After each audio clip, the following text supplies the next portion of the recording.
so here we go, part 2. So when we're looking at this, so how do I convert the formula units? That's these. These are my individual amounts. Okay, that's what formula units, we've learned that that's like a molecule or an atom. Okay, we called it formula units with ionic compounds because they didn't technically form a molecule. Graham crackers technically not a molecule, so they're trying to relate it to a formula unit. Okay, but these are my individual pieces. Okay, so I got step 4. Well, how many grams total? How do I figure out how many grams total there are in 134 graham crackers? Go ahead, Elijah. You do 134 grams of Graham crackers. So you do that times 7.82 grams over 1 graham cracker. Which is the mass of 1 graham cracker. Okay, and that turns out to equal how much? 1,047.8. 1,048 grams of graham crackers. Okay? So that told me that, okay, for 67 marshmallows, the bag, I'm going to need 134 graham crackers, which means that I'm going to need this many grams of graham cracker to go with my 67 marshmallows. How do I do that for chocolate? 134 C's times what? 4.04, the mass of each piece of chocolate. 4.04 grams for every 1 piece of chocolate. Okay, and we're going to end up getting that equals how much? 541 grams of chocolate. So that's how much total. I have 67 marshmallows, so I'm going to have to go and get this much graham cracker and this much chocolate. Well, if a box of chocolate, graham crackers is 816, again, this is my given, 816 grams. What do I need to multiply that by? I don't know how many boxes. Well, actually, I do that backwards. My given is I need 1,048 grams. 1,000, try again, 3rd time's the charm. 1,048 grams of graham crackers. How do I figure out how many boxes that is? What's the ratio? 1 box over 816 grams. 1 box over the 816 grams. And that comes out to 1.2. Okay, 1.2. But can you buy a 0.2 of a box? No. So you're really going to have to go to the store and buy 2 boxes. But we're going to have a whole bunch of graham crackers left over. But that's okay. We can eat them and drive out all of our evil desires, you know, according to Mr. Thompson, you know, and just live a real pure life. Okay? And be real happy. Okay? But we're going to have extra graham crackers. But what about the chocolate? I have 541 grams of chocolate. So what do I multiply that by? 1 box over 258 grams. Over 258 grams, and that equals what? 2.1. 2.1? Get what you get? Yeah. All right? Oh man, that's such a drag. Because you can't buy 0.1 of a box. So what do you have to do? You're about to buy 3 boxes. Which means, man, I'm going to have a whole lot of chocolate left over too.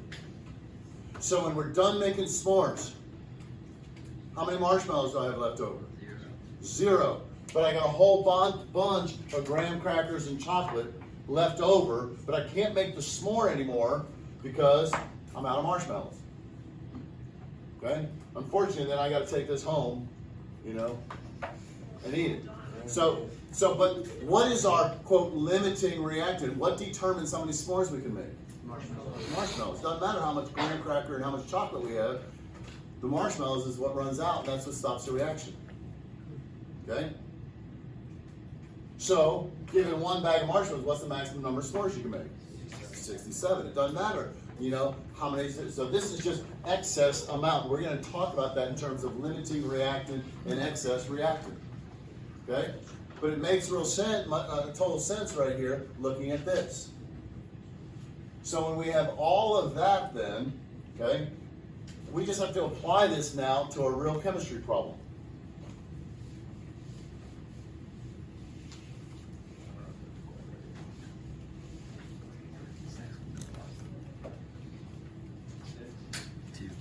Okay, so I come down here to my stoichiometry problem. My balanced equation, what does my balanced equation tell me?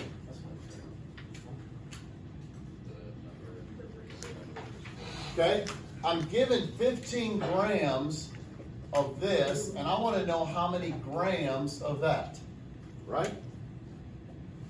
But we have to have a balanced equation. But what's the ratio of copper to silver? Just like we just did up here, the ratio of the marshmallow to the graham cracker. What's my ratio of copper to silver? 1 to 2. 1 to 2. But one what? 1 copper. 1 copper 2 silver. atom to 2 atoms, or 1 mole to 2 moles. Is it 1 gram to 2 grams? Was the ratio of graham cracker to marshmallow, like in our equation, a 1 to 2 grams? No, it was the gram ratio was way different, right? Because the graham cracker weighed different than the marshmallow, which weighed different than the chocolate. So this tells me 1 mole of this makes 2 moles of that. 1 atom makes 2 atoms, but we don't really ever deal with a single atom. So we're going to talk about moles. So I have this many moles makes this many moles. So what do I have to do then with my grams?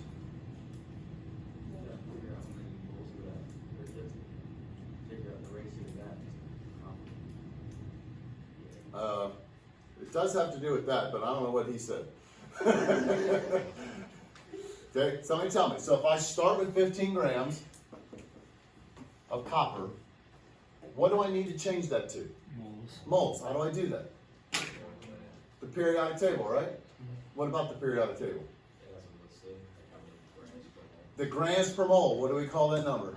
The molar mass. Thank you. That's what I'm looking for. We use the molar mass. That's the ratio between grams and 1 mole. Just like we had the top for grams for every 1 graham cracker, grams to every 1 marshmallow. We have grams for every 1 mole. So just like we took the grams to how many total, we had, so we're going to go with times 1. Where does grams need to go? Bottom. On the bottom, we're going to say 1 mole. And if you look at copper, it's 63.55 grams. Okay? Well, we're not going to stop there. Okay? But if I did stop there, what is that going to tell me? No. How many moles of copper I have? Okay? Just like my 67. I had 67 marshmallows. Once I had to figure out how many were in there. Now I know 15 grams. Now I know how many are actually in there, how many moles are present. It's a little less than 1/4 of a mole. If it was 60, it'd be 1/4. Okay? So it's something less than a mole. Well, for every one of these, how many silvers do I get? Now, by the way, you already know how to do that. Here is the one thing that's new. My ratio now, because now we learned how to write a balanced equation. So what's my ratio between my silver and my copper? 2 moles of silver for every 1 mole of copper. That's the one thing that you just learned new. Everything else we already know how to do. So I say 2 moles of silver, just like we did for 2 graham crackers for every 1 marshmallow. Okay? So if I stop right there, if I got an answer right there, what would I find? How many moles? How many total numbers of silver I want? But I need grams because I don't really care about moles. I need to know, well, how many grams am I going to get? Okay? So how do I go from moles to grams? The opposite. The opposite here, using the molar mass of silver, right? So you look on the periodic table and see that it's 107.87? 107.87? This time grams goes on the top. So moles cancel, leaving me with grams of silver. So now I can stick a fork in and I'm done. If it's on the top, you multiply, on the bottom, you divide. So you go 15 divided by 63.55 times 2 times 107.87. How much? 50.8. 50.8? Is that what we get? 50.9. Okay, so whoever said 50 was right. I didn't realize it was that big, but yes. 50.9 grams of silver. So what does that tell me? That tells me if I have 15 grams of copper and I put it into a solution of silver nitrate where there's excess silver nitrate. I got plenty of graham crackers, I got plenty of chocolate, I got plenty of silver nitrate. The copper is my limiting reactant. It's the one that's going to run out first. It's my marshmallow. Okay? But if I put those in there together, I can expect to get 50.9 grams of silver precipitate out. Now I'm going to have some copper nitrate, aqueous, still floating around, but I could filter that solution out and I would end up getting 50.9 grams of silver in my filter paper. There wouldn't be any copper left. It's all reactive. There aren't any marshmallows left. Okay? This is exactly the same thing that we did, just put it all kind of together. Okay? The only thing that's new for us, we already know how to go grams to moles. We already know how to go moles to grams. We already know how to write balanced equations. The only thing that's new is now saying, okay, my balanced equation tells me the recipe. When I go and put things together, how much am I going to get? How much do I start with? How much should I get? How much of this do I need to react with that? What's the recipe? So there are 4 easy steps to solving a stoichiometry problem. Now, you are not getting a packet of notes. This is because what I'm about to put on the board is the only notes that you're going to get. Okay? You are not going to turn this sheet in. Your reward for this activity was the s'more. You don't need points, okay? And it's the end of the 9 weeks. I got to finish grading your projects and all that. I'm 2/3 of the way done. I will be done this afternoon. Just give everyone a 20 out of 20. What, on this? Yeah. Just give points. Huh? You thought what? You said they were gonna be done last night. Well, I stayed until 7:15 last night. Then my wife said, I want some Chinese. And so, you know. How are the grades looking on the project? Overall, pretty good. It's pretty good. Okay, they will. I'll probably have to stay again until about 7, and I know that a teacher's not supposed to have a life. Okay, and so I'll stay tonight, but I still have your labs to grade as well. That's going to be my Sunday afternoon project. Okay. Sounds fun. But just so you know, I didn't have a chance to go run or go to the gym yesterday because I had a grade. So you know, if I stay fat, it's y'all's fault. All right. So. All right, step one, most essential step, and you have to do this first. You must write a balanced equation. That's why we had to do the unit that we just did first. Write a balanced equation. This is my recipe. This tells you what's the ratio between what I'm given, the things that are reacting. It's the 1 to 2 to 2 to 1 ratio. Without a balanced equation, you cannot do stoichiometry. Okay? Now, step 2. Just the facts. Just the facts. What's given? Okay, good luck. Thank you. What are you looking for? Because there is that old saying that I made up not too long ago, although it really has been a long time ago now since I've been teaching for so long. But if you don't know what you're looking for, you'll probably never find it. If you don't know where you're going, you'll probably never get there. The oxen is slow, but the earth is patient. That has nothing to do with it, but that one just always seems, and just a little trivia here, that comes from a very old Tom Selleck movie called The High Road to China, which nobody hardly has ever seen. It was not a very good movie, but Tom Selleck is this American that all of a sudden has lost his way, and he wants the meaning of life. So the whole movie is about his search for this guru that he's heard about that has the answers to life, and he's got to get to this mountain in Nepal to find this, and it's all about him trying to get there and the struggles in the whole movie. It's kind of like a planes, trains, and automobiles type thing. But after the whole movie, after 2 hours of struggle, he finally gets to the top of the mountain, meets with the guru, and his wisdom, his answer to life is, the oxen is slow, but the earth is patient. Really? That's it? and then the meeting's about over. You know, and so I wasted 2 hours, but for some reason or other, that stood with me, and so I always feel the need to share. Okay, that little bit of life. Okay, now I digress. But since I'm digressing, let me digress one little other thing. Where does this come from? Most of the time, I say just the facts, ma'am, just the facts. Because when I was growing up in the 60s and 70s, okay, there was an old TV show, a cop show called Dragnet. They actually made a movie out of it in the 80s with Tom Hanks and John Belushi.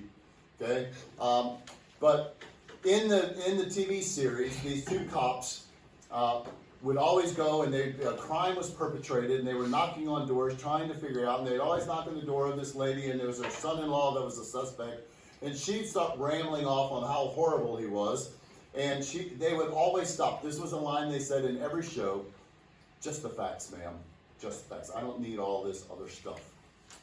When you're reading through and doing a stoichiometry problem, many times there's a lot of superfluous information.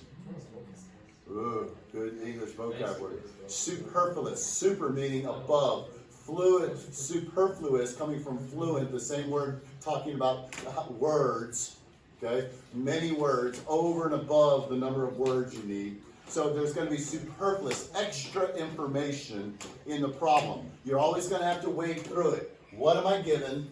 What am I looking for? In this problem, I was given the 15 grams. I was looking for the grams of silver. Given this, looking for that. And I still, after all these years, I like having my balanced equation that I put the given with what am I given right there, and put the units. So is it grams? Is it moles? What am I given, and what am I looking for? Am I looking for grams? Am I looking for moles? Am I looking for something else? Okay? Because if I don't know what I'm looking for, I'm not going to find it. So I just write it down with the unit. Okay? The third step is the new step. The third step is determine the mole ratio between the given and the unknown. Now that's from the balanced equation. Now it's always going to be unknown over the known. That's this right here. My mole ratio. Unknown over known. That's our new thing. That's how we relate the given to the unknown. That's how we go crossover. That's how we kind of like we crossed over from the English system to the metric system with that ratio. This is the ratio between what am I given, what am I looking for?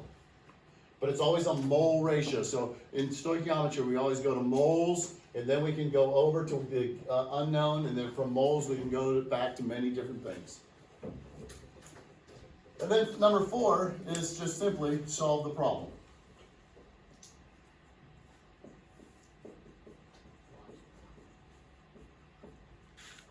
Using the mass of the given, going to the moles of the given, going to the moles of the unknown,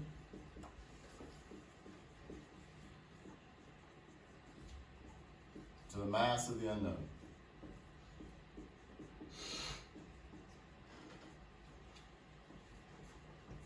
Now, how do we go?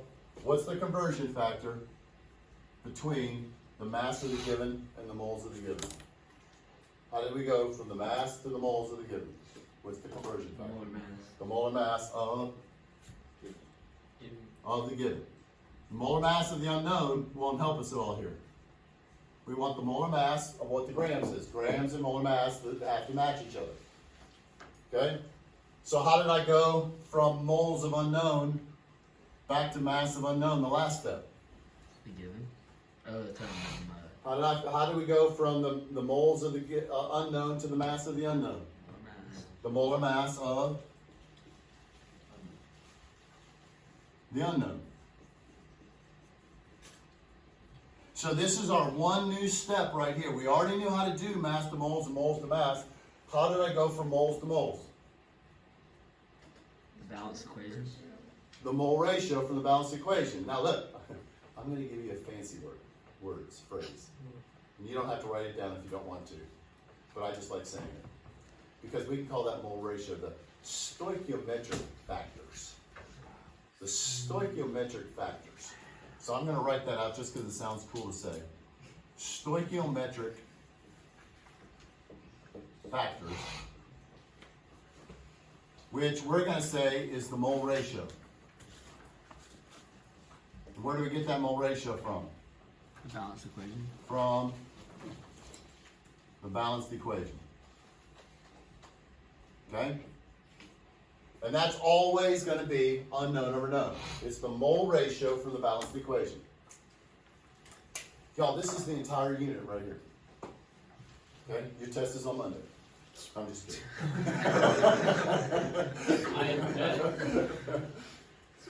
But it really is 90% of what we need to know how to do. Sorry. Get the AED out. Get it out. Shock them. Bring them back. No heart attacks. Okay. So look. We're going to know this so well. We're going to go mass to moles to moles to mass. You can say it forwards and backwards. Mass to moles to mass, or backwards. Mass to moles to mass. Okay? I know it's Friday, but stay with me. Okay? So notice now, when we're looking at this, it doesn't matter if the given is here, and this is my unknown. Can they both be on the same side? My given can be here, and my unknown on both those products. I can have a given here and an unknown here. I can give given here, unknown there. As long as I have two. But once I have my given and my unknown, I need these things for the balanced equation. But once I have those, I don't use them anymore in solving the problem. Okay? So let's just look.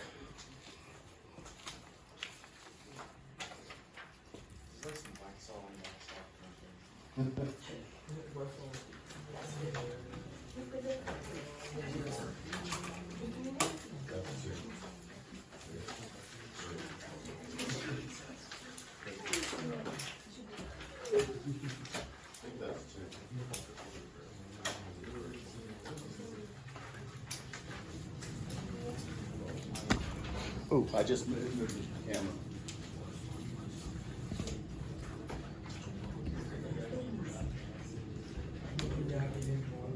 Michael, I moved the camera. Yeah, I fixed it. We're good.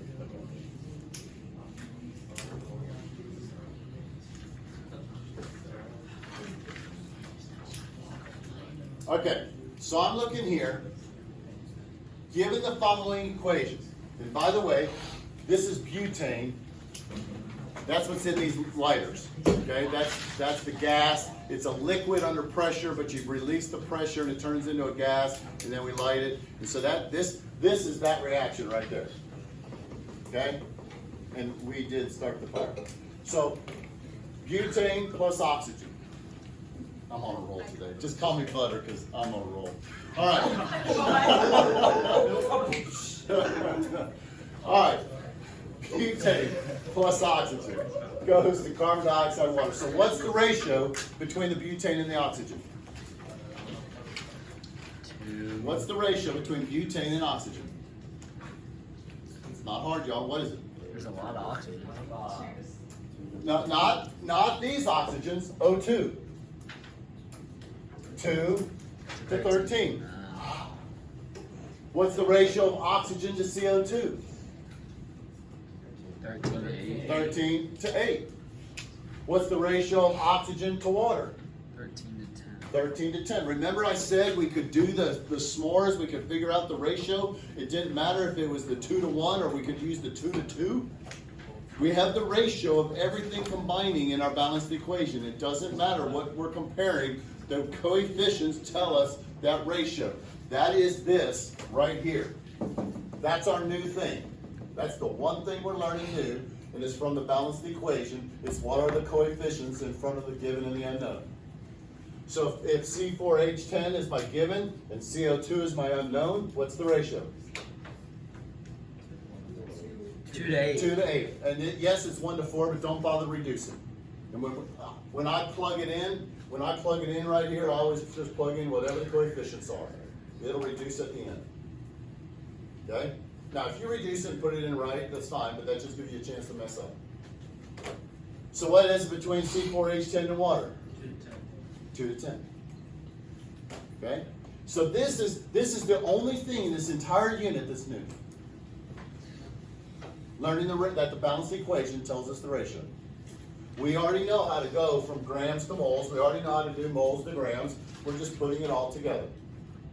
So now when I look at this, so if I'm given here how many moles of oxygen, and by the way, this is the reaction that we did in the lab that I gave back to you a couple of days ago, the KClO3 decomposing. We did the percentage of oxygen. We did this lab. And a clarification, and this was on the test, and some people kind of had issues, and I can't remember if I said it in here or not.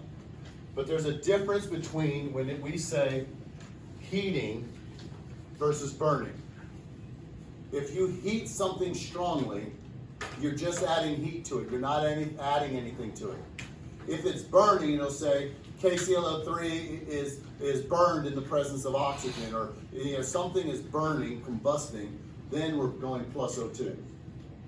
But if it's just heating, you don't add anything to it. So we just heated the KClO3 in the crucible. We didn't burn it.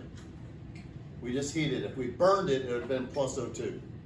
Some people on the test tried to put plus O2 on that particular problem. So now the question is, how many moles of oxygen can be produced by letting 12 moles of KClO3? So what's my given in this? 12. 12 moles of this. And what's my unknown? How many moles of O2? X moles of this. See, all this is my stoichiometry roadmap. So what am I given? Moles. Moles of given, right? What am I looking for? Moles. Moles of unknown. So do I have to do the whole 9 yards? No, I only have to do one step. How do I go from moles of given to moles of unknown? Do what? I heard it. Mole ratio. So I start with my 12 moles, and we're about to end here. 12 moles of KClO3. Well, what's my ratio between my given and my unknown? Well, the other way. 3 moles of O2 for every 2 moles KClO3. And so you're going to find that that's going to end up being 18 moles of oxygen. So I can use, again, I can just go from place to place. So that's why I need to know my units, because I need to know where am I starting, where am I ending. Mass to moles, moles to mass, but I just need to go moles to moles. The balanced equation tells me my relationship between moles. Y'all have a wonderful weekend. Get some rest. We'll start the 4th 9 weeks on Monday. And go Jags.